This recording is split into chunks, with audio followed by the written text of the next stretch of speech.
Esther. After the destruction of Jerusalem, many Israelites fled to other countries. One man, Mordecai, traveled into Persia.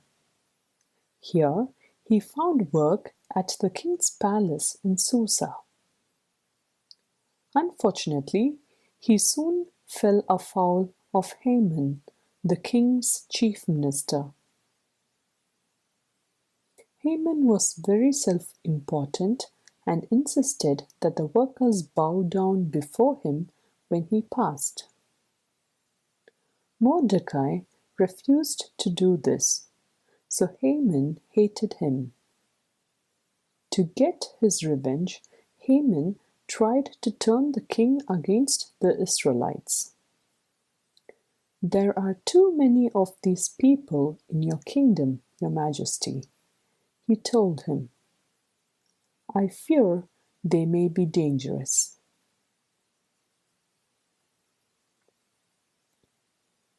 With the king's authority, Haman planned to kill the Israelites. However, Haman did not know that Esther, the king's favorite wife, was herself an Israelite. Neither he nor the king knew that she was Mordecai's cousin.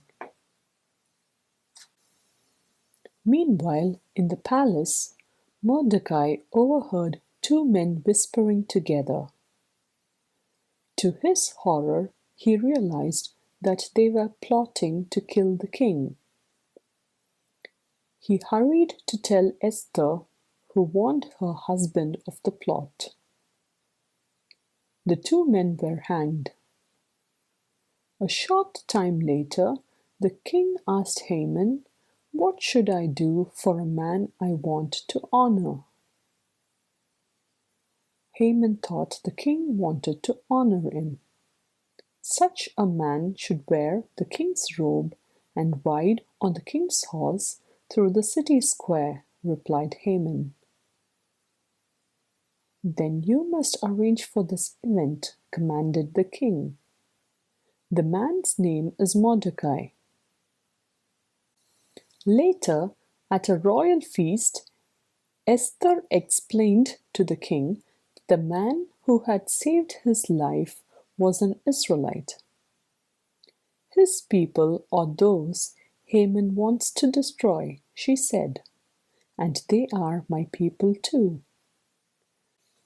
The king was furious with Haman and ordered him to be executed in Mordecai's place.